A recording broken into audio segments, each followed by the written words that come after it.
Sumoto nga pag-ingon nako nga makigbulag nako ni Miguel. Wala gyud may sugot si Miguel. Dayon, mikalit lang og luhod si Mig sa kong atubangan. Dala pataas siyang kamot. Namura ba siya og nanumpa sa katungkulan gani? Og mingon din siya nga, sumpa man boss sa ngalan ng aking trabaho. I never cheated on you. Kung makita ni mo ang picture, nakasandi lang akong ulo sa couch kay naglabad akong ulo adto. Ug muuli naun ta ako na maopoy pagtapad ni Lovelyn sa kuha ug nakigistorya. Siya ang mikis sa kuha. And swear, miiwas ko bago pa man mag-abot amo ang mga ngabel. Nakainom ko. Hubog kay ko ato. But naapagihapon ko sa wisyo. I know what I am doing. Kabalo pod ako mga kabarad na kauban ako sa bar ato. You can ask them if you want. Dugay pod ko na wala milihok sa kong gitindugan ug mitutok ra ko siyahang no. I can see man po the sincerity of his words unto his eyes. Ako siyang giingnan, she really likes you. Pagkumpirman ako sa giingon ni Miguel, ug mitindog og kalit si Miguel. Gikan siyang pagluhod ug giduol ko dalagunit sa akong cheeks ug gisad. I know, pero bisan gamay, wala gyud ko na-attract sa iya, boss. Wala ko'y rason para cheatan ka. Kay naa na si mga tanan, boss. Professional, bright, guwapa, buutan nga maldita, silosa gamay, sa puton dako. Pero pinaka-loving and caring ug driver pa. So unsa pa man akong pangitaon god. Dili ti ka ikambyo kay Lovelyn or kinsa pang Lovelyn nga moabot sa akong life. Kay ikaw ra ko, boss. And I was moved. I am touched by his words. Nakatawa ko nga nasuko siyang impression towards me. But generalizing what makes sad, I know nga deep in my heart na mituo ko siya hagyat. Dili tungod kay na blind ako sa kong pag-love siya, but because my heart says the veracity of his words and actions. Si Migs ang klase na guy na dili maayo sa words. Kay gani, maihap lang sa kong mga tudlo kung kapilar ako niya na ingnan og I love you. He always said na dili man siya maayo sa pulong, but always niya ipa-feel o ipakita how much he truly loves me. Og that time, nakita na ako og na-feel yun na dili siya gusto na mawala ko siyang life. And because of what happened, mitukar na pod ang pina-quick nga pinadali nga style ni Migs. Og nag-acrobats mi kadali. Mga 5 minutes ra pad to without touching our faces aron dili ra masira akong makeup. Ang ako ang pagkababay ra iyahang gitarog yun within 5 minutes na pinapaspas nga pinadali na palami. 5 minutes kay very quick ryod among gibuhat. Kalokohan laki halagi. Kadili pa alkansa. Siya nga pod ko kay human masuko. Maglagot kay musugot ra pod. Heist, mabuang ko kay Miguel. Sumotong may balik mi sa reception nga anaabtan na mo kay pagpangaon na. Gipangita gyud in tawon mi ni Sol og Christian. Makatawa ko sa mga titig ni Sol sa kuha. Kay mura ba og scanner nga from head to feet gyud ko niya giskan og totok dalaingon. Niadto mo ni kuya sa kwarto no. Don't tell me nga giunahan mi ninyo ni Christian gamit sa kwarto na dapat honeymoon unta na mo. Katawa aligin ako adto og tubagon unta na ko siya nga paano mo nalaman Bash? May tama yun ka. Pero wala eh. Isa pikas kwarto man mi ni Migs nagpalami og pinadali nga style siya.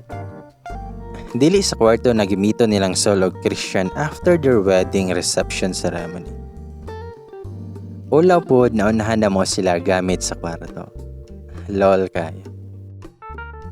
Sa pagbalik na mo sa reception ni Migs ug nakita na ko si Lovelyn, kay naa na po siya. Appeal siya sa mga invitee sa pamilya nilang Migs and Sol kaya wala na ako makontrol akong sarili na dili siya tutukan. Kung nakakamatay lang ang mga titig, dugay nang natumba si Lovelyn sa kong staring look siya. Bitaw. Kabantay si Mig sa kong aura. That's why he hold my hand sabay ingon nga. Let's settle everything after sa wedding ni Sol ha.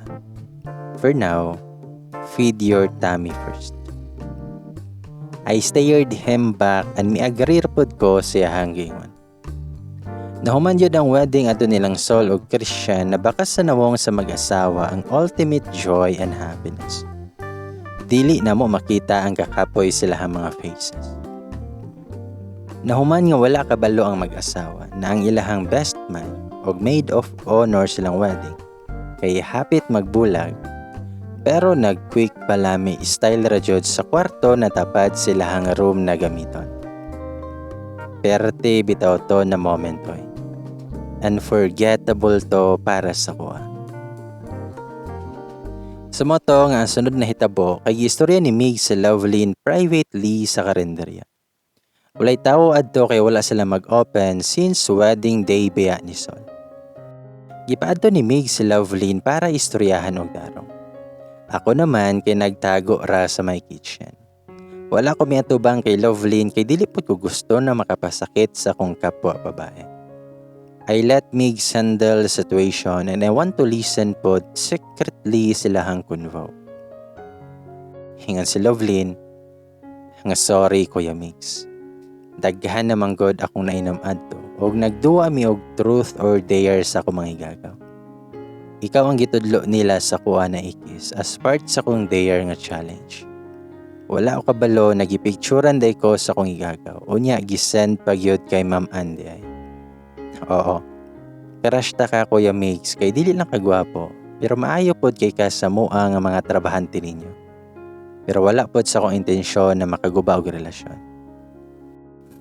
Mao nay nadungog nako adto sa rason ni Lovelyn sa pakig-istorya ni Miguel. Ay no nga daghang butas ang rason ni Lovelyn, isa na diha ang dili may magkaila siyahang ginaingon na pinsan. So nga nung sendan mako picture pinakalit na dili man mi magkaila o dili mi sok mid-friend. I know also nga kabalo si Mig sana. Ang pulis pabiya iyahang atikon siyahang shallow nga reasons. Kaya naman, wala na ko matingala na gisisante ni Mig si Lovelyn. My heart was moved sa statement nag-ingon niya kay Lovelyn adto nga. Sorry kay Love, pero sugod ugma, last na imong pag-anhi sa karinderya. Manhil lang ka ugma para sa pag-claim si mong last na sweldo. Sorry, pero dili ko gusto nga maka-feel og discomfort akong uyab about this. Bisan wala man yun na hitabo. Dili ko gusto na kada manhi kog karinderya or bilyara na mo. Makaunahuna siya og dili mayo. Dili ko gusto masira ihanda contrast sa ko. Dili ko gusto na masira mi og magbuwag mi gumikan sa iba. Salamat sa mong paghanga sa kuha. Pero love, kaayo na ako kung uyab. Wala na ilain pa. I hope klaro ni si Moha og masabtan ni mo akong buot pasabot. First time na ako na-experience nga makadungog sa lalaki how he fortified his love for me bravely. Gumikan sa gistorya ni Migs kaya nakahilak yun tawon si Lovelyn og niuli siya nga nangayo og sorry yun many times. I felt pity for her kay syempre babae pud ko. Pero the world is so wide to quest. I discern nga makakita ra siya og another Miguel po that will love her deeply. Kanang Miguel na walay tag-iya og matawag na iya haragyon.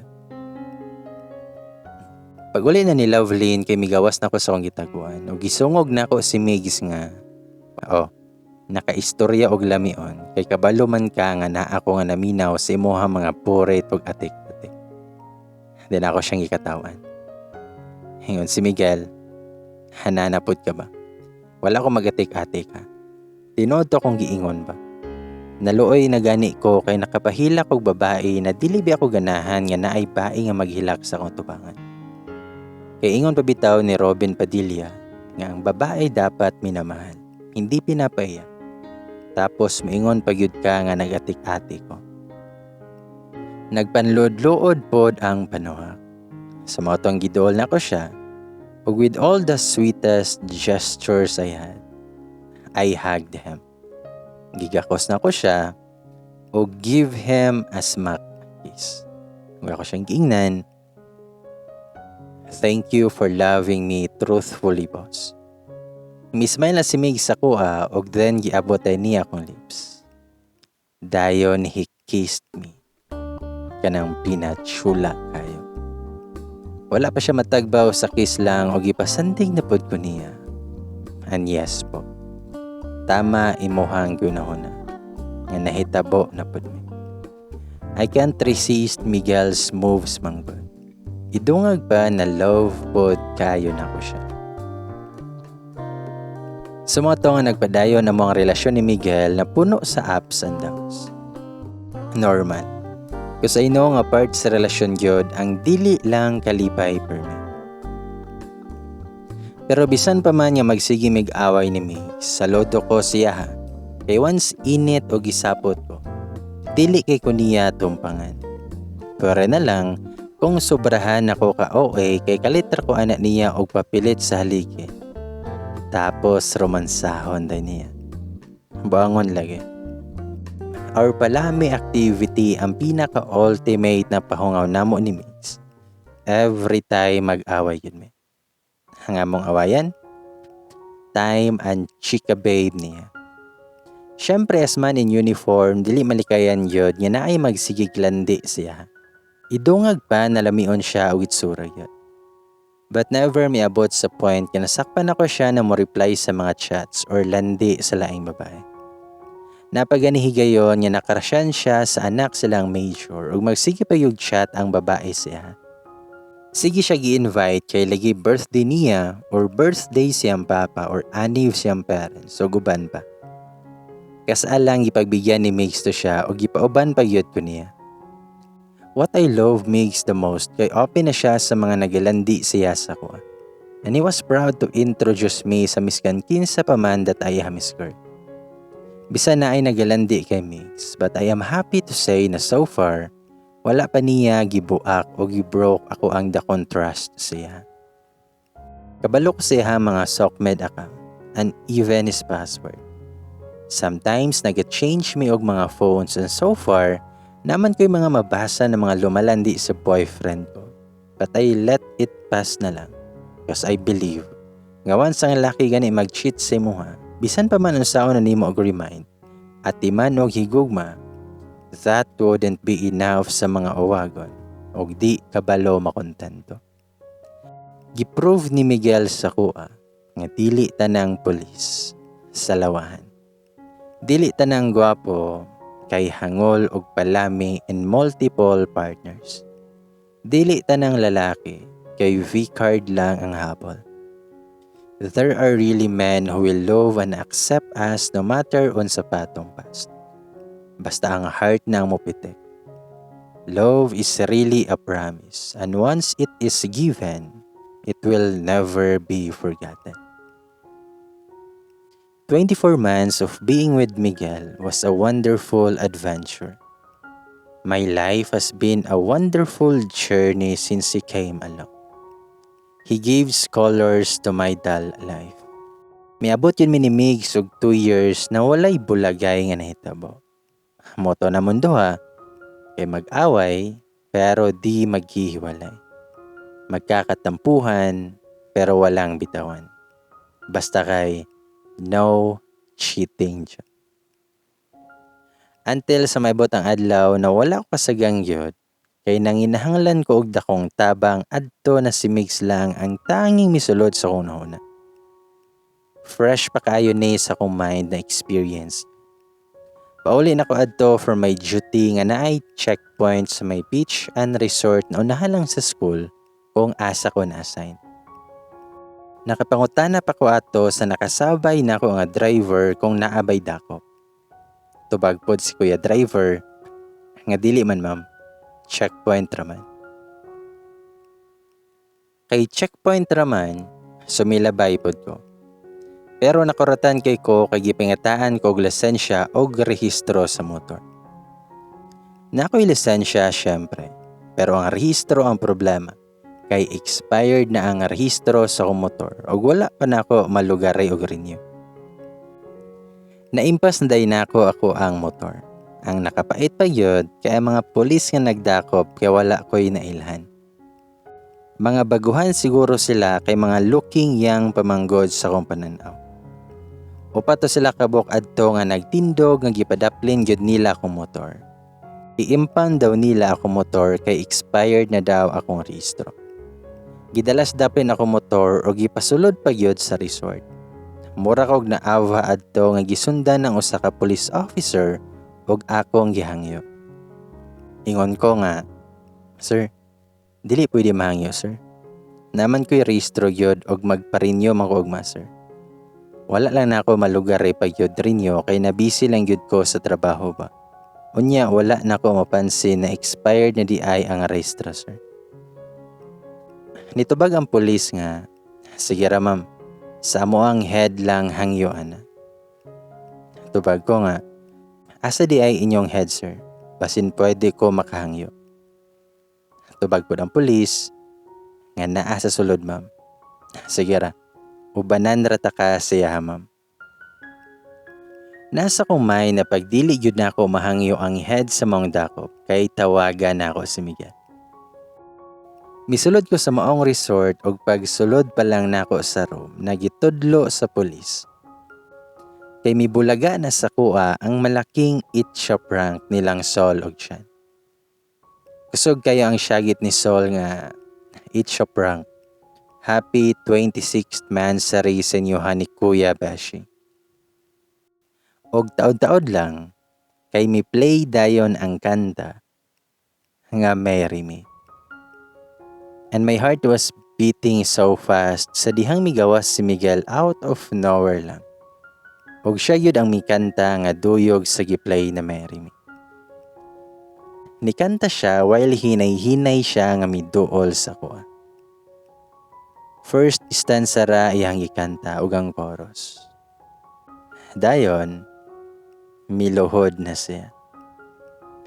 Gigawas niya ang ring sa bulsa siyang pa. Og iyang giingon ang mga magical words nga, "Boss, gikan pa sa day one that I courted you. I know from my heart na ikaw na ang babae na gusto na ako makauban habang buhay. Og maging inahan sa akong mga anak. Willing ba ka na mudala na sa akong apelyado, boss? Na i-push na sa next level atong relasyon. Will you marry me, my boss?" I was teary-eyed nga gihapak si Mig sa bukton yun. Mag-propose na lang gani siya, ipaagi pa gyud niya og prank. Nakulbaan ba ako kay abi na ko unsa kadako akong multa nga bayaran sa LTO. What a prank love style yun niya lagi ba? But though gi-prank man ko niya, I won't deny the excitement and happiness I felt that day. Kaya naman, o gitando yun ako siya o ako siyang giingnan. Nga syempre, 101% nga super willing, my boss. I will marry you. Lami kayo ang pahiyom ni Migs, nagisot ang sing-sing sa kong ring finger. Mitindog siya o gigakos ko niya sabay ingon nga happy 26th Mansari to us, boss. Love is indeed beautiful. Migs proposed to me atong May 26, 2022. Before pa ang first wedding anniversary nilang Sol ug Christian. Murag lucky number yun siguro na mo ang 26 pa. Because that day was also our 26th Mansari.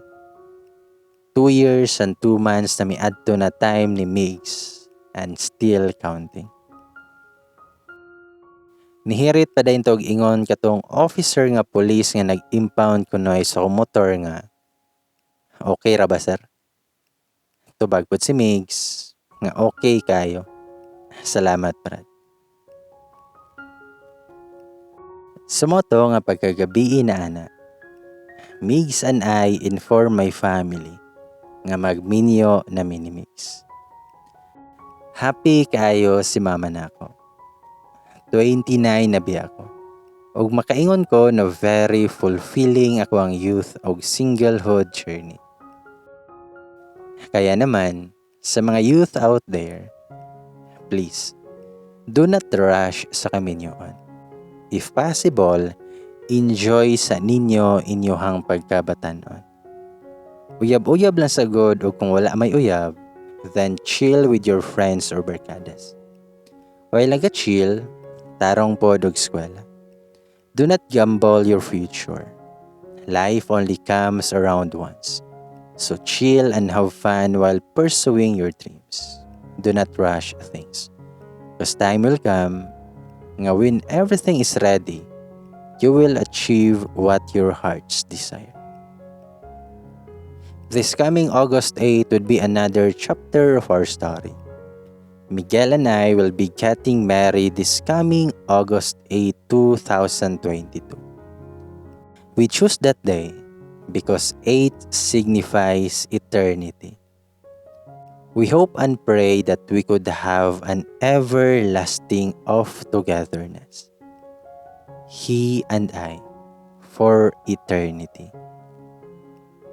If mangutan na mo if kaslon ba ko na buntis, well, dili ko buntis as of the moment. But hoping and praying that soonest, makabuo pod unta dayon mi ni Migs para makita namon duha ang amo ang little Miguel o our little version, ang binhi sa monggugma. Ako si Ann, soon to be Captain M's bride. Ladies and boys, mga higalag igagaw igisuon, dungan tag-ingon, sana all.